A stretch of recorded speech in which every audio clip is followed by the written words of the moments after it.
Hello बच्चों, स्वागत है आप सभी का कुसुम संस्कृत एकेडमी चैनल पर। तो बच्चों, आज की क्लास में हम जो है द्विगु समास करेंगे, जो कि हमारा एचटेट टीजीटी पीजीटी में जो सिलेबस में जो समास लगे हुए हैं, ठीक है।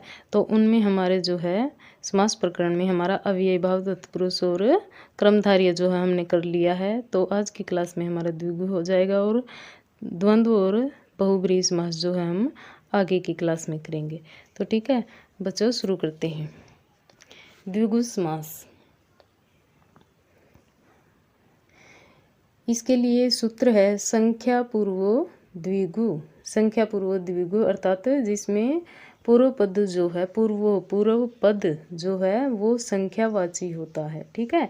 पूर्व पद जो है इसमें संख्यावाची होता है और उत्तर पद संख्यावाची। संख्या क्या होती है इनकी? किसी वस्तु का, प्राणी का, व्यक्ति का, भाव का नाम जो वो संज्ञा होती है, ठीक है। किसी भी चीज़ का या किसी भी व्यक्ति का कोई भी जो है नाम होता है उनका, तो वो संज्ञा ही होती है हमारी, ठीक है। तो उत्तर पद इसमें संज्ञावाची होता है और पूर्व पद इसमें संख्यावाची होता है, तो वह जो है हमारा द्विगु समास कहलाता है। और यह समास समाहार यानी कि समूह अर्थ में प्रयुक्त होता है, ठीक है। ये उदाहरण देखते हैं इसके लिए। ये समस्त पद है और ये इनका विग्रह दिया हुआ है। ये देखो, शताब्दी यानी कि क्या है ये? सत शब्द, सत जो है वो संख्या है और आब्दी यानी कि शतानाम आब्दानाम समाहार है, यानी कि 100 अब्दियों का जो समूह होता है उसे क्या कहते हैं हम? समूह रूप में उसे शताब्दी बोलते हैं, ठीक है। 100 वर्षों का जो समूह होता है उसे हम शताब्दी बोलते हैं। अष्टाध्यायी, अष्टानाम अध्यानाम समाहारे यानी कि 8 अध्यायों का समूह, ठीक है। अष्टाध्यायी जो हमारी पाणिनि की जो है वो रचना है। पंचवटी यानी कि पंचानाम वटानाम समाहार है, यानी कि 5 वृक्षों का, 5 वटों का समूह। त्रिलोकी, त्रयाणाम लोकानाम समाहार यानी कि 3 लोकों का, तीनों लोकों का समूह। सप्ताह, ठीक है। सप्त और अह क्या होता है? दिन, ठीक है। दिन को बोलते हैं अहन।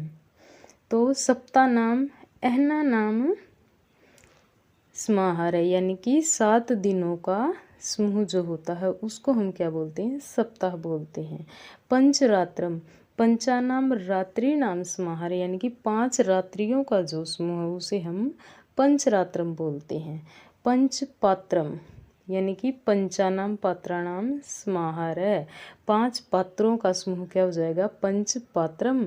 और पंचपत्रम पंचानाम पत्राणाम समाहार है, 5 पत्रों का समूह, ठीक है। 5 पत्तों का समूह जो होता है वो पंचपत्रम होता है। दशाननम यानी कि 10 आननों का समूह, 10 मुखों का समूह। आनन होता है मुख, 10 मुखों का समूह क्या हो जाएगा हमारा? दशाननम। दशानाम आननाम समाहार है। आगे है चतुर्भुजम, चतुर्नाम भुजानाम समाहार है, ठीक है। यानी कि 4 भुजाओं का समूह होता है वो चतुर्भुजम होता है। द्विरात्रम यानी कि 2 रात्रियों समाहार है, यानी कि 2 रात्रियों का जो है समूह होता है द्विरात्रम। और द्विगु द्वयो गावु समाहार है, यानी कि 2 गायों का समूह क्या हो जाएगा? द्विगु। इसमें मुनि, ये ध्यान रखना है कि जो मुनि शब्द होता है यदि समूहवाचक अर्थात व्यक्तिवाचक संज्ञा हो तो वह द्विगु समास होता है, और मुनि शब्द यदि वंश या जाति वाचक हो तो वह क्या होता है? वह अव्ययी भाव समास होता है। यानी कि मुनि शब्द सिर्फ समूहवाचक हो, ठीक है, समूह में प्रयोग किया गया हो तो और व्यक्तिवाचक संज्ञा में हो तो फिर वह क्या हो जाएगा हमारा?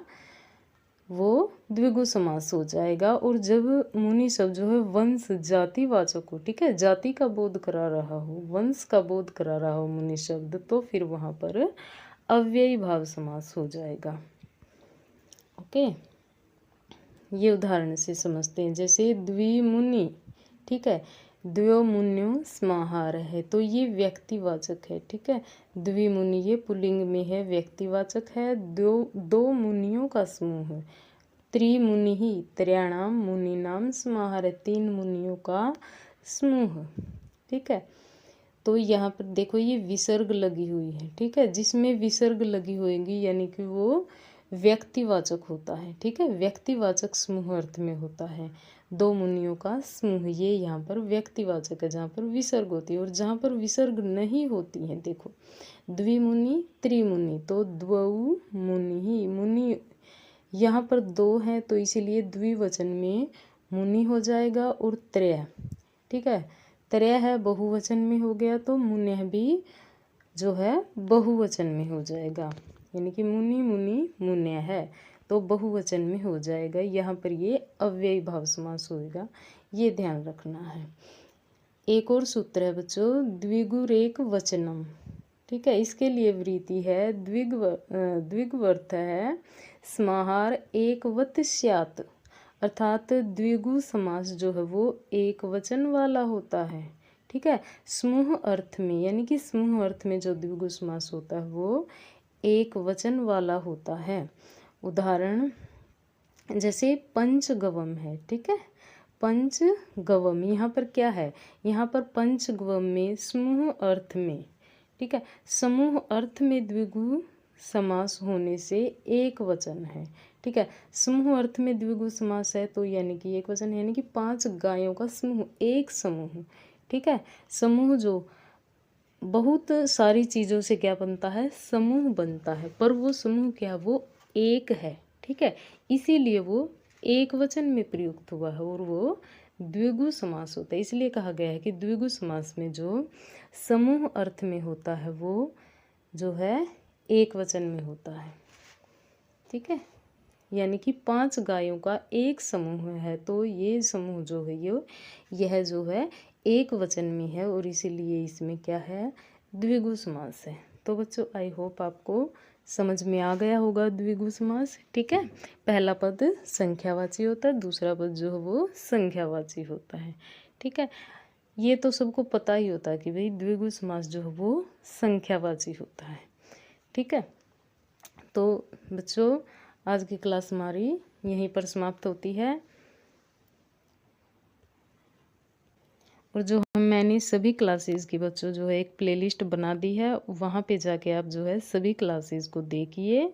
जो समास वाला, संधि वाला, संज्ञा प्रकरण वाले जो हमारे टॉपिक हैं वो बिल्कुल आपके वहाँ से क्लियर हो जाएंगे।